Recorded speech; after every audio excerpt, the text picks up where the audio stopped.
Mi padre me desheredó al descubrir que el negocio familiar estaba a nombre de mi esposa, pero cuando revelé lo que ella y mi primo habían hecho, toda su fortuna se convirtió en su ruina. Mi padre siempre dijo que los hombres de nuestra familia no heredan dinero, heredan responsabilidad. Crecí escuchando esa frase como una amenaza disfrazada de consejo.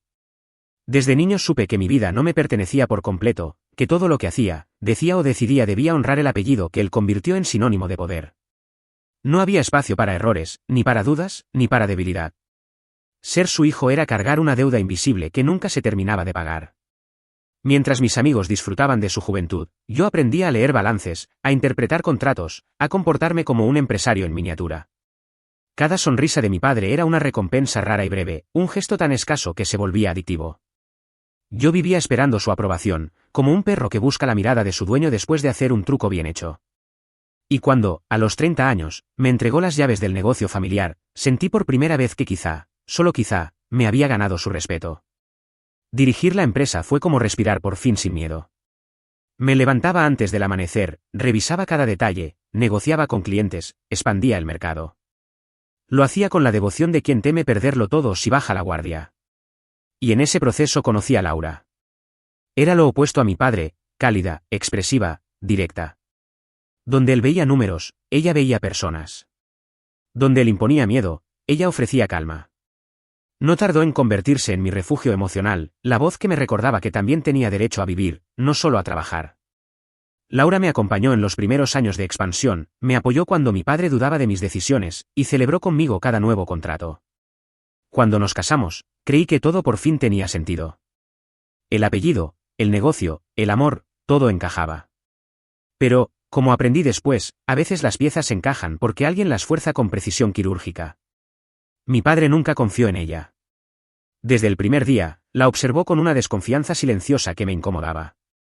Decía que las mujeres que se acercan a hombres con poder siempre tienen una segunda intención. Yo odiaba escucharlo. Lo consideraba un hombre del pasado, incapaz de aceptar que alguien pudiera amarme sin calcular beneficios. Laura lo sabía y jugaba con eso. Me decía que él me quería controlar, que nunca me dejaría ser realmente libre. Y con el tiempo, esa idea se fue instalando en mí como una verdad. Recuerdo el día en que firmamos la actualización de los documentos de la empresa. El abogado de confianza de mi padre había propuesto una reestructuración para optimizar impuestos y proteger el patrimonio familiar. Parecía un trámite simple, pero Laura insistió en revisar cada detalle, para asegurarse de que nada pudiera afectarnos como pareja. Me sentí agradecido. Pensé que estaba cuidando de mí, de nosotros. Ella sugirió que el registro quedara a su nombre por seguridad jurídica, argumentando que así el negocio estaría protegido de posibles conflictos familiares. Me pareció lógico. El amor, creía yo, era también una forma de confianza ciega. No comenté nada con mi padre. Sabía que se enfadaría, que diría que era una locura. Así que firmé los papeles sin mirar más de lo necesario. No sospeché nada. En mi mente, todo seguía igual, yo era el director, el responsable, el heredero. Solo que ahora tenía a mi lado a una mujer que decía querer protegerme de todo lo que me pesaba. Con el paso de los meses, el negocio prosperó más que nunca. Abrimos nuevas filiales, firmamos contratos con el gobierno, y por primera vez mi padre pareció relajarse. Sin embargo, cada vez que mencionaba a Laura, su mirada se endurecía.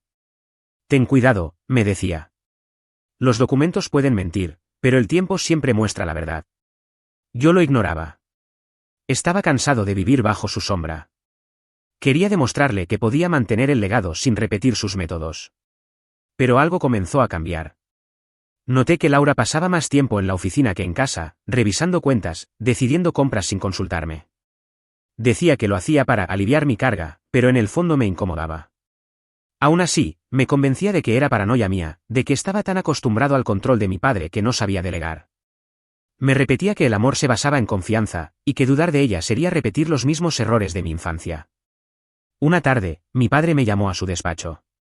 Su tono era seco, inquisitivo. Dijo que había encontrado movimientos financieros irregulares en las cuentas de la empresa. Transferencias a nombres desconocidos, decisiones tomadas sin su conocimiento. Me pidió explicaciones, y aunque intenté mostrármele tranquilo, por dentro temblaba. Le aseguré que todo estaba en orden, que Laura llevaba la contabilidad, que podía confiar. Pero él no me creyó. Exigió ver los contratos. Regresé a casa con una sensación de nudo en el pecho. Laura me recibió con su sonrisa habitual, pero sus ojos mostraban algo distinto, una calma excesiva. Le conté lo que había dicho mi padre, y ella me respondió que no me preocupara, que todo estaba en regla y que mi padre solo buscaba un motivo para humillarme otra vez. Me abrazó, y por un instante quise creerle. Quise pensar que el problema era él, no nosotros. Días después, mi padre me citó de nuevo. Cuando llegué a su oficina, el abogado de la familia ya estaba allí, con un fajo de documentos sobre la mesa. Mi padre no dijo una palabra. Solo empujó los papeles hacia mí y me pidió que los leyera. Cada hoja era como un golpe seco en el estómago. El negocio, mi negocio, estaba registrado exclusivamente a nombre de Laura. Yo no figuraba en ninguna parte. Ni como propietario, ni como socio, ni siquiera como administrador legal. Había firmado mi propia exclusión. No entendí nada. Sentí que el suelo se abría bajo mis pies. Busqué entre las hojas mi nombre, mi firma, algo que me devolviera la certeza de que seguía siendo el dueño de mi trabajo, de mi herencia. Pero no había nada. Todo lo que alguna vez había pertenecido a mi familia, a mi padre, a mí, estaba ahora bajo el control total de mi esposa. El silencio que siguió fue insoportable. Mi padre se levantó, se acercó lentamente y me dijo con voz baja, pero cortante: has traicionado a tu sangre por una mujer. No solo perdiste mi respeto, perdiste tu lugar en esta familia. Su mirada no era de furia, era de decepción absoluta. Yo traté de responder, de explicarle que no lo había hecho con mala intención, que no sabía. Pero él ya había cerrado la puerta, literal y simbólicamente. Esa noche no pude dormir. Sentía una mezcla de rabia, vergüenza y pánico. Me miré al espejo y no reconocí al hombre que vi. No era el hijo obediente, ni el empresario ambicioso, ni el esposo amoroso. Era un idiota que había entregado todo lo que amaba en bandeja de plata. Y, mientras el amanecer teñía la habitación, supe que lo que acababa de perder no era solo el negocio. Había perdido el apellido, la herencia, el respeto, y la inocencia. Solo faltaba una cosa para que el derrumbe fuera completo: descubrir qué había detrás de esa sonrisa tranquila de Laura, esa que, sin saberlo, estaba a punto de revelarme el verdadero costo de mi confianza. He intentado recordar el día exacto en que todo comenzó a torcerse. No fue un momento dramático, no hubo gritos ni amenazas. Fue algo más silencioso, más peligroso, una firma. Un gesto rápido, casi automático, que cambió por completo el rumbo de mi vida. Ese día, Laura me convenció de que lo hacíamos por seguridad jurídica. Lo dijo con tanta calma, con tanto cuidado, que resultaba imposible sospechar de ella. Hablaba de blindar el patrimonio, de evitar que tu padre meta las manos en lo que ya te pertenece. Y yo, con el orgullo herido por años de desconfianza, caí en la trampa con los ojos abiertos. Firmé sin leer cada cláusula.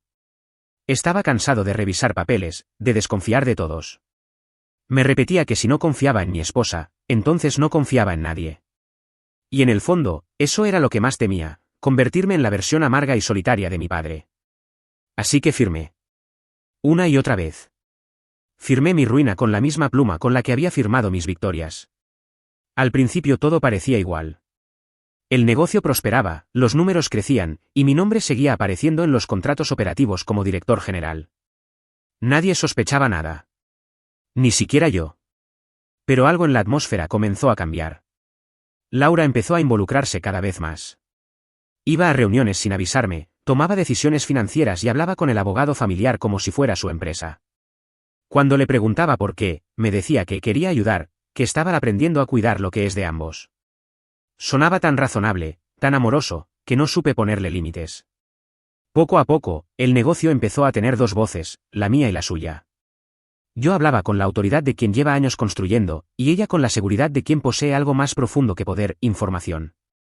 Empecé a notar pequeñas diferencias en los balances, movimientos de dinero entre cuentas que no conocía. Pero Laura tenía respuesta para todo. Siempre. Son gastos operativos. Son ajustes contables. Son decisiones estratégicas. Yo quería creerle. Y lo hacía. Porque el amor, cuando se mezcla con la culpa, se vuelve obediencia. Mi padre fue el primero en notar que algo no cuadraba. Su olfato para el dinero era casi sobrenatural. Me llamó una tarde a su oficina, esa habitación donde los relojes parecían no avanzar, y me lanzó los papeles sobre el escritorio. ¿Desde cuándo autorizas transferencias a empresas fantasmas? Su voz no era de ira, era de decepción. La misma que escuché cuando suspendí un examen en el colegio, la misma que usó cuando le dije que no quería estudiar ingeniería, sino administración. Le juré que no sabía nada, que revisaría los movimientos, que tal vez era un error. Pero él no me creyó. Dijo que me estaba volviendo débil, que Laura me estaba usando, que estaba poniendo en riesgo todo lo que generaciones habían construido con sangre. Yo salí de esa oficina con el alma destrozada y la rabia hervida. No soportaba que tuviera razón. No soportaba parecerme tanto a él justo cuando más intentaba escapar de su sombra. Esa noche le conté a Laura lo que había pasado. Ella se mostró ofendida, casi indignada. Dijo que mi padre me manipulaba emocionalmente, que no soportaba ver que yo tenía independencia. Me abrazó, y entre lágrimas, me hizo prometer que nunca más permitiría que él metiera sus manos en nuestra vida. Nosotros somos una familia nueva, me susurró. Tú y yo. Nadie más. Y así, entre caricias y falsas promesas, me convenció de que mi padre era el enemigo. Durante las semanas siguientes, Laura y el abogado de la empresa trabajaron en silencio. Me pedían documentos, autorizaciones, copias de firmas, y yo se las entregaba sin dudar. Decían que era parte de un ajuste estructural necesario para optimizar impuestos. Yo solo veía papeles, sellos, rúbricas. Todo parecía tan técnico que no imaginé que detrás de cada párrafo había una traición cuidadosamente diseñada. Hasta que llegó el día del descubrimiento. Mi padre me llamó de nuevo, más serio que nunca. En su escritorio había una carpeta gruesa con todos los registros legales actualizados. Su rostro no tenía ira, solo una calma inquietante. Me pidió que me sentara. ¿Lo hice? Sin decir palabra, empujó los documentos hacia mí. Léelo, dijo. Al principio no entendí.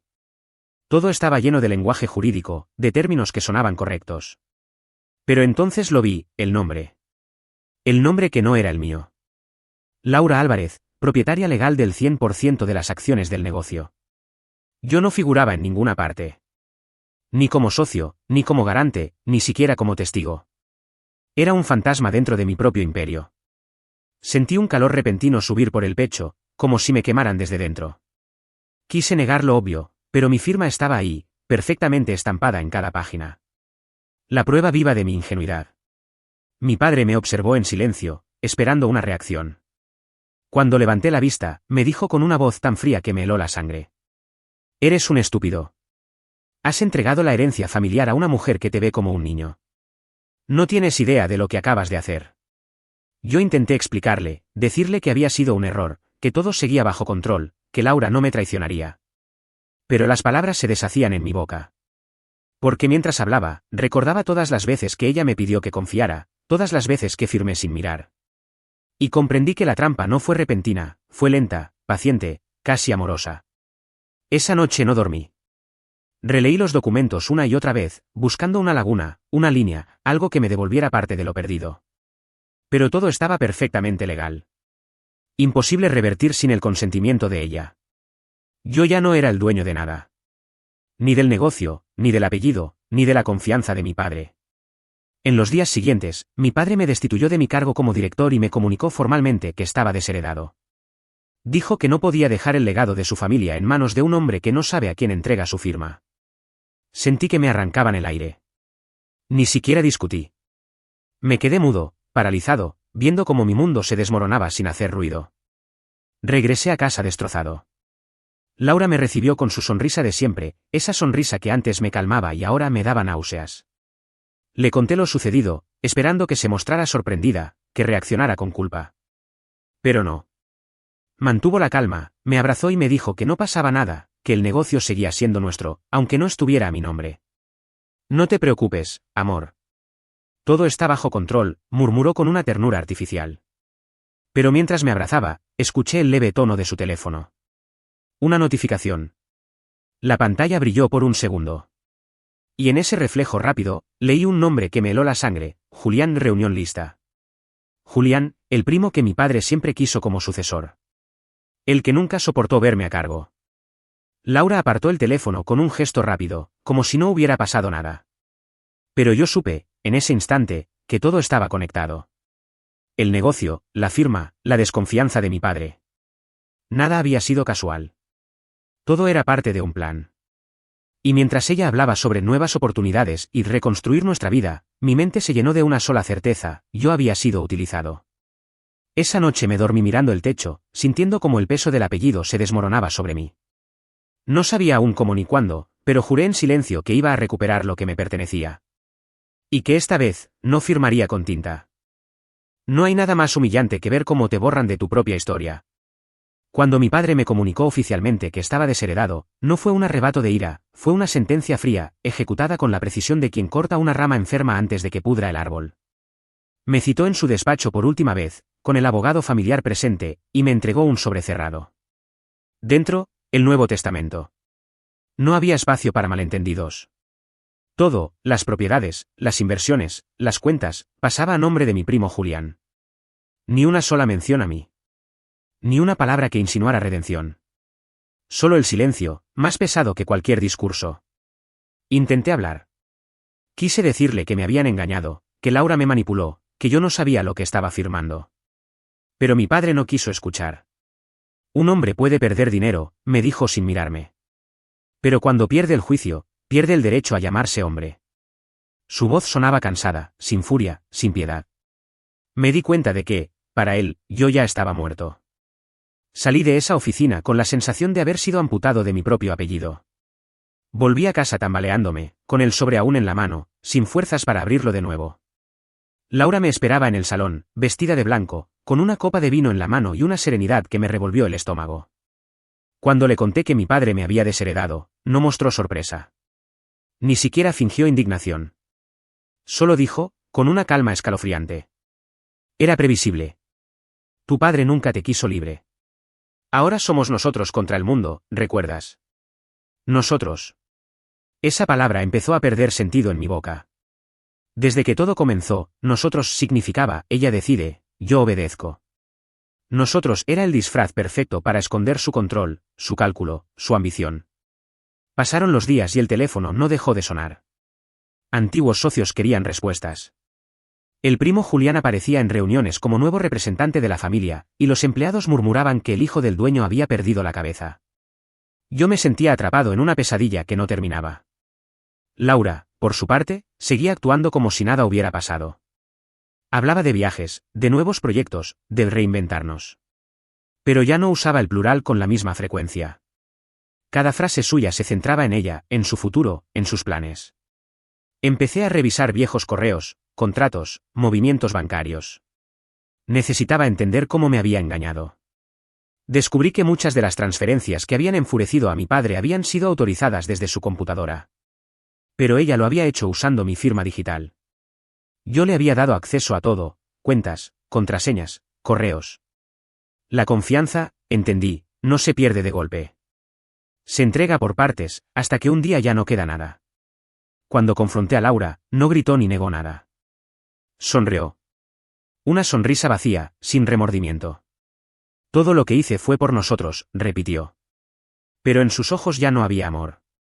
Solo cálculo. Intentó convencerme de que el negocio seguía siendo mío en la práctica, aunque legalmente estuviera a su nombre.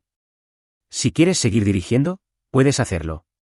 No necesito quitarte nada, dijo, como si me hiciera un favor. Y lo peor es que por un momento lo consideré. Estaba tan roto, tan desesperado por mantener una ilusión de control, que pensé en aceptar. Pero algo dentro de mí se resistió. Era como si, bajo toda la culpa y la vergüenza, una chispa de dignidad aún se negara a morir. Esa noche soñé con mi padre. Estábamos en la vieja oficina de la empresa, y él me miraba sin hablar. No había ira, ni desprecio. Solo decepción. Me desperté sudando, con una sensación de vacío tan grande que sentí que el aire me dolía. Fui a la cocina, busqué una botella de whisky y la bebí directamente del pico. No recuerdo cuánto tiempo pasé allí, sentado en el suelo, tratando de entender en qué momento exacto me convertí en el enemigo de todos. Los días siguientes fueron una sucesión de golpes. El banco bloqueó mis accesos. El abogado familiar me notificó formalmente que, a partir de la nueva escritura, no tenía ningún derecho sobre el negocio. Y entonces llegó lo que faltaba: Laura presentó un documento ante el registro mercantil solicitando la revocación de mi cargo como director. El sello rojo en el papel fue la confirmación final: yo ya no existía dentro de la empresa. Era un fantasma en la historia que había escrito con mis propias manos. Durante una semana entera no salí de casa. Me encerré en mi habitación con las cortinas cerradas, rodeado de carpetas, papeles, recuerdos. Me sentía ridículo. Todo lo que tenía, todo lo que era, dependía de un apellido que ya no podía usar y de una mujer que me había borrado sin pestañear. Lloré. No de tristeza, sino de rabia. De esa rabia que no grita, que se acumula por dentro hasta volverse hielo. Fue entonces cuando escuché la voz de Laura en el salón. No hablaba conmigo. Hablaba por teléfono. Y las palabras que salieron de su boca me partieron el alma. Sí, Julián, está hecho. Él cayó redondo. Ahora el negocio es solo nuestro. Nuestro. No de ella, no de los dos. De ella y de mi primo. Sentí que la sangre me hervía. Me quedé quieto, respirando con dificultad, con la mandíbula apretada, escuchando cómo reía, cómo brindaba a distancia con el hombre que siempre quiso lo que yo tenía. Y en ese instante lo entendí todo. Mi padre no me desheredó por odio. Me desheredó para proteger lo que quedaba de la familia del veneno que yo mismo había dejado entrar. Salí de casa sin mirarla, sin llevar nada más que las llaves del coche. Conduje sin rumbo durante horas, hasta que el amanecer me encontró estacionado frente al mar. El agua golpeaba las rocas con furia, como si reflejara mi propio estado. Quise desaparecer, dejar todo atrás. Pero algo me detuvo. Una frase, la única que siempre odié de mi padre, resonó en mi cabeza. Los hombres de nuestra familia no heredan dinero, heredan responsabilidad. Por primera vez, entendí lo que significaba. No se trataba de mantener un apellido. Se trataba de defenderlo. Y si mi padre me había expulsado de la familia, yo crearía una nueva, una que llevara mi nombre. Una que no se construyera sobre la confianza ciega, sino sobre la justicia. Laura y Julián creyeron que me habían destruido. Pero lo único que lograron fue despertarme. Y cuando un hombre que lo ha perdido todo decide volver a pelear, ya no teme a nada. Dicen que cuando tocas fondo, solo queda subir. Mentira. Cuando tocas fondo, descubres que todavía hay capas más profundas, más oscuras, más dolorosas. Lo supe el día que regresé a casa y encontré mis cosas apiladas junto a la puerta, como si fuera un extraño que había ocupado un lugar que no le pertenecía. Laura me esperaba en el salón, con los brazos cruzados y esa mirada calculada que ya no se molestaba en disimular. No había enojo, ni culpa. Solo una frialdad quirúrgica, como quien ejecuta un trámite pendiente. Esto no está funcionando, dijo con voz serena. Yo no respondí. No quedaba nada que decir. En su mano sostenía un sobre blanco. Lo dejó sobre la mesa y dio media vuelta. Dentro había una notificación judicial, orden de restricción temporal y solicitud de desalojo. Ni siquiera tuvo el valor de hablarme directamente. Todo estaba firmado por su abogado, con el respaldo del mismo primo que ahora figuraba como socio mayoritario del negocio. La traición, comprendí, había sido planificada hasta el último detalle. Los días siguientes fueron una procesión de humillaciones. Tuve que abandonar la casa que yo había pagado, la misma donde creí construir una familia. Dormí unos días en el coche, otros en un pequeño motel de carretera.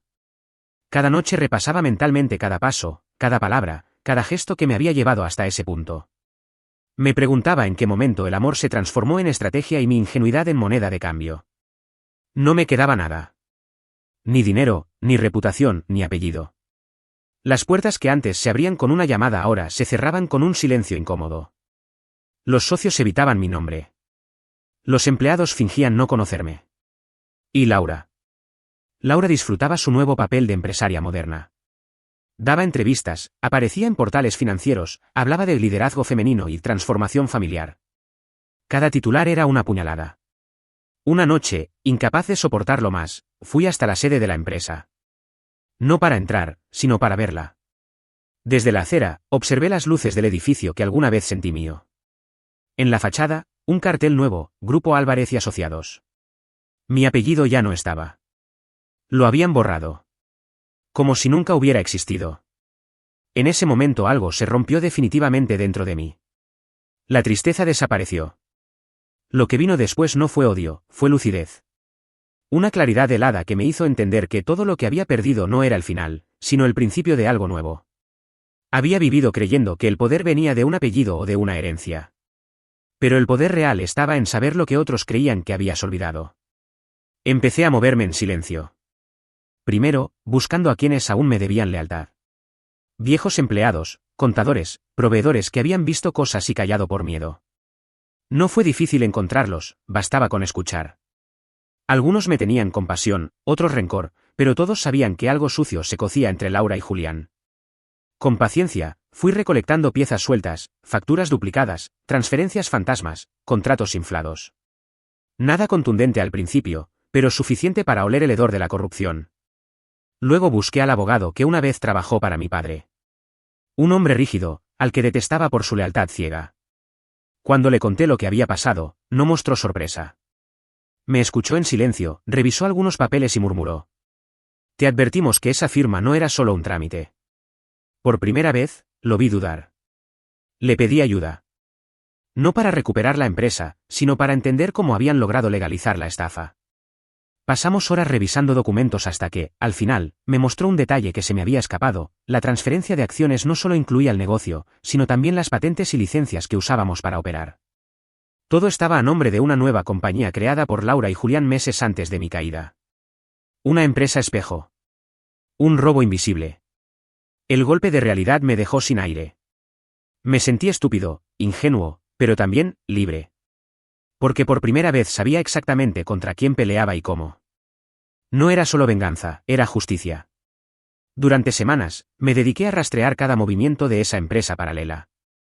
Me infiltré entre proveedores, usé contactos antiguos, revisé registros públicos. Y fue entonces cuando la verdad empezó a revelarse: Laura y Julián estaban desviando fondos del negocio principal hacia cuentas personales en paraísos fiscales. La manipulación financiera era tan descarada que me costaba creer que nadie lo notara. Pero claro, el poder tiene una forma muy particular de cegar a quienes se benefician de él. Mientras tanto, mi padre seguía sin hablarme. Yo tampoco lo buscaba.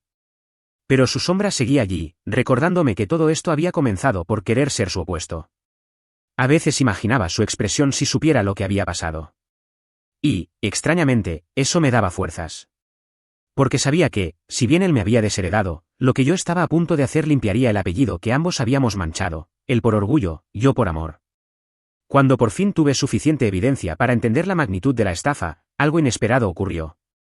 Un antiguo empleado me buscó en el motel donde me hospedaba. Tenía el rostro tenso, los ojos cansados. «Hay algo que tienes que ver», me dijo, y me entregó un sobre manila. Dentro, un conjunto de copias, correos electrónicos impresos, y grabaciones de voz. Laura hablando con Julián sobre transferencias ilegales. Laura negociando sobornos con funcionarios. Laura admitiendo que todo había sido planeado desde el principio, incluso mi caída. El documento que cerraba el expediente era el peor de todos: un correo dirigido a Julián con el asunto objetivo final. El contenido era claro. Una vez que la prensa asocie el nombre de su familia con el fraude, él no podrá recuperarse. Nadie confía en un hombre que hereda escándalos. Su apellido se convertirá en un peso muerto. Me quedé mirando esas líneas durante minutos, con la respiración contenida. No sentí rabia ni sorpresa.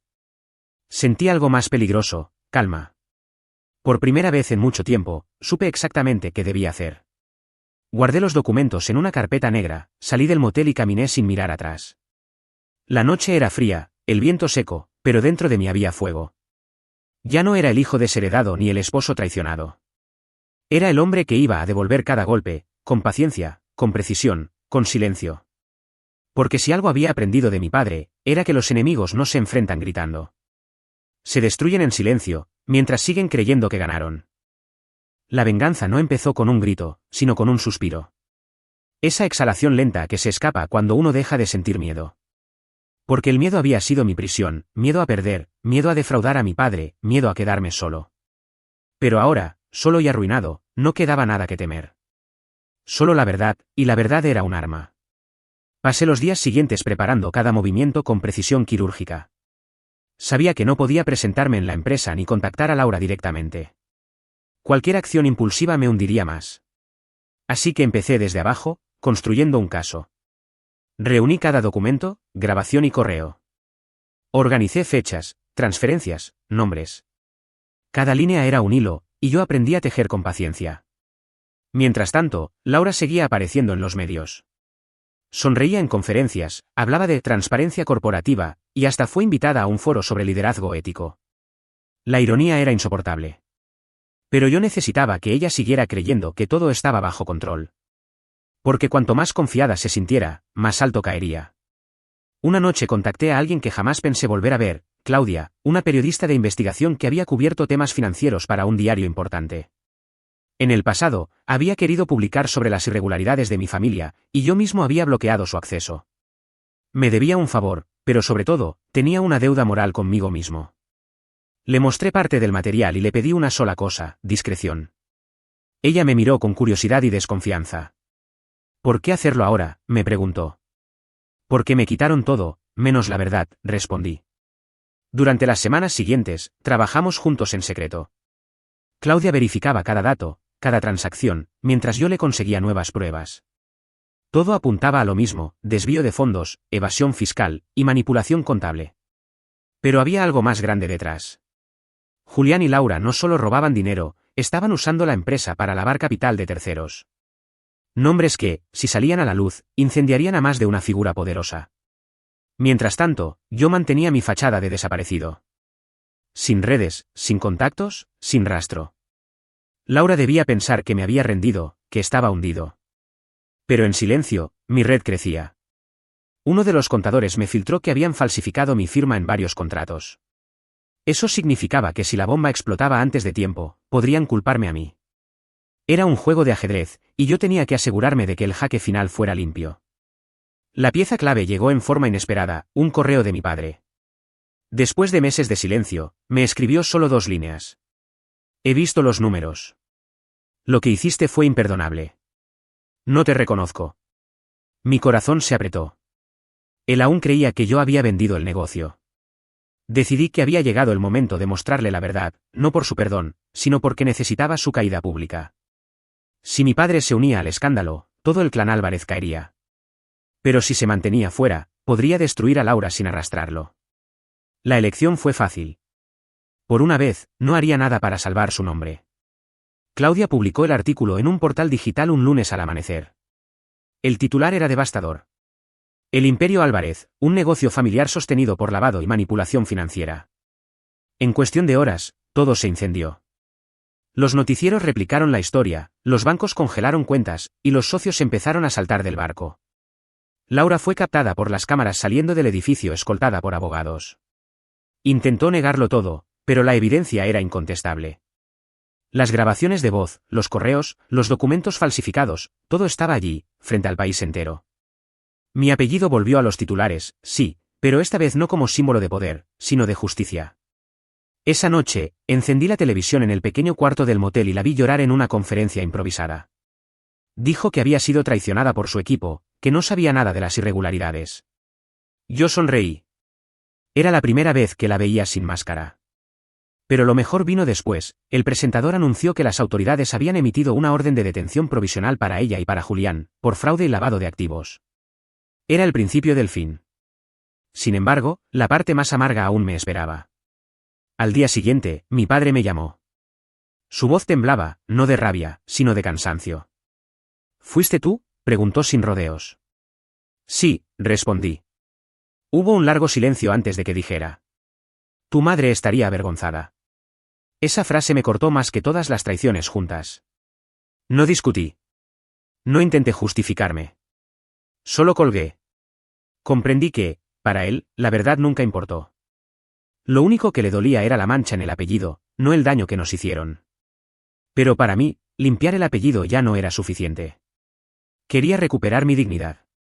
En los días siguientes, el caos se desató.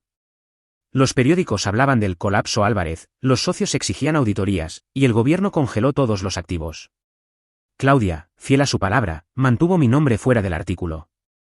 Yo era un fantasma, observando desde las sombras cómo los culpables se devoraban entre ellos. Hasta que, una tarde, recibí una llamada anónima. Una voz masculina, pausada, me dijo. Lo que hiciste fue inteligente, pero aún no has ganado. Tu padre está a punto de declarar ante la fiscalía, y va a culparte a ti. El suelo se me hundió. Por un segundo, el aire desapareció. La traición final no vino de mi esposa ni de mi primo. Vino de quien me enseñó a desconfiar de todos. Esa noche entendí que mi guerra aún no había terminado. Si quería cerrar el círculo, tenía que hacer lo impensable, enfrentar a mi propio padre. Y esta vez, no lo haría por venganza. Lo haría por mí. Por la única herencia que realmente me dejó, el valor de no callar más. Entrar en la mansión de mi padre después de todo lo que había pasado fue como caminar dentro de un mausoleo. Nada había cambiado, las mismas paredes frías, los retratos solemnes, el olor a madera vieja y poder rancio. Todo en ese lugar parecía intacto, excepto yo. Ya no era el hijo que se esforzaba por agradar, ni el heredero obediente que él moldeó.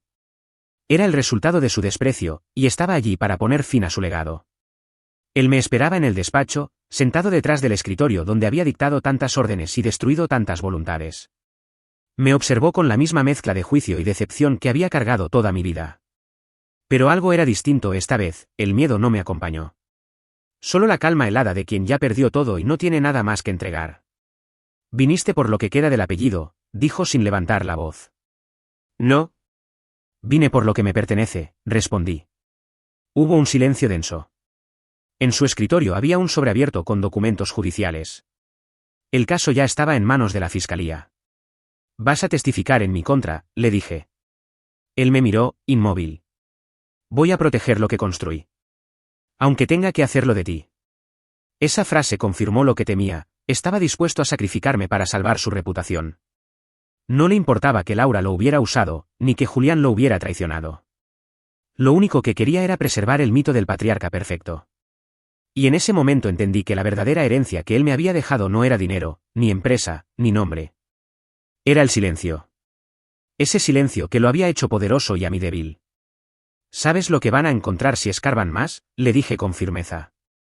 «No solo el fraude de ellos, también los contratos que tú firmaste, las transferencias a cuentas ocultas. Si me hundes, te llevo conmigo». No lo dijo, pero su mirada lo admitió. Por primera vez, lo vi dudar. Me senté frente a él, con la serenidad de quien ya decidió su destino. «No quiero tu perdón, ni tu dinero. Solo quiero que se sepa la verdad. Toda». La tensión se volvió insoportable. El hombre que siempre había controlado cada palabra se quedó mudo. Después de un largo silencio, habló con un suspiro quebrado. «¿Y qué ganarás con eso? Vas a destruir lo único que queda de nosotros». «Justamente eso», respondí. «Voy a destruir lo que nos destruyó». Me levanté, dejé sobre el escritorio una copia de todo el material que probaba su complicidad en los manejos ilegales. No lo miré a los ojos. Ya no había nada que rescatar entre nosotros. Si quieres salvarte, tendrás que contar la verdad. Pero esta vez, sin esconderte detrás de mí. Salí del despacho sin mirar atrás. Afuera, el cielo gris presagiaba tormenta. Caminé por el jardín que había cuidado mi madre antes de morir, recordando su voz suave, su fe en que algún día este apellido significaría algo más que dinero. Me detuve junto a su rosal preferido. Por primera vez en años, lloré sin culpa. La noticia estalló 2 días después. La fiscalía emitió un comunicado oficial: el patriarca del grupo Álvarez colabora con las autoridades para esclarecer las irregularidades financieras del conglomerado. No decía mi nombre. Pero todos sabían quién había forzado esa colaboración. Laura fue arrestada esa misma semana. Julián intentó escapar del país, pero lo detuvieron en el aeropuerto. La prensa los mostró esposados, con los rostros pálidos y los ojos vacíos. Verlos caer no me dio placer. Me dio paz. Una paz extraña, silenciosa, que no tiene que ver con la victoria, sino con la sensación de que, finalmente, las piezas encajan. Mi padre no volvió a llamarme. Ni lo esperaba. Pero su silencio, por primera vez, ya no me pesaba. Había dejado de temerle. La herencia que tanto defendió se desmoronaba, pero yo, que supuestamente lo había perdido todo, me sentía libre. Sin empresa, sin familia, sin apellido, pero libre. Claudia me buscó para hacer una segunda parte del reportaje, esta vez centrada en mi versión. Rechacé la oferta. No necesitaba contar mi historia al mundo. Lo importante ya se sabía: el Imperio Álvarez había sido construido sobre mentiras, y esas mentiras finalmente habían caído. Mi nombre no aparecía en los periódicos, y eso era exactamente lo que quería. Pasaron semanas. Me mudé a un pequeño departamento en la ciudad, lejos de la sombra de mi padre. Volví a trabajar desde abajo, asesorando a pequeñas empresas, ayudando a gente que, como yo, había sido engañada por quienes creían tener poder sobre todo. A veces, al final del día, me sorprendo revisando los balances financieros con una sonrisa. Ya no lo hago por ambición, sino por equilibrio. Por justicia. Una tarde, recibí una carta sin remitente. Dentro, una sola hoja escrita a mano. Reconocí la caligrafía de mi padre. No sé si algún día entenderás lo que hice. Pero sé que, al final, fuiste tú quien salvó el nombre que yo destruí. Esa es tu verdadera herencia. No el dinero. La verdad. Guardé la carta en silencio. No lloré, pero algo dentro de mí se ablandó. No era perdón. Era cierre. Por primera vez, el apellido Álvarez no pesaba. Era solo un nombre más. Esa noche, salí al balcón con una copa de vino barato y miré las luces de la ciudad. Pensé en todo lo que perdí, el amor, la familia, el respeto. Y aún así, algo en mí sabía que había ganado. Porque al final, mi herencia no fue un negocio ni una fortuna. Fue aprender que el poder no está en el dinero, ni en los apellidos, ni en los títulos. El poder real está en mirar al espejo sin miedo. Y mientras el viento de la noche me acariciaba el rostro, entendí que mi historia no era una tragedia. Era una liberación. La caída me había despojado de todo lo falso, y me devolvió lo único que realmente me pertenecía, mi verdad.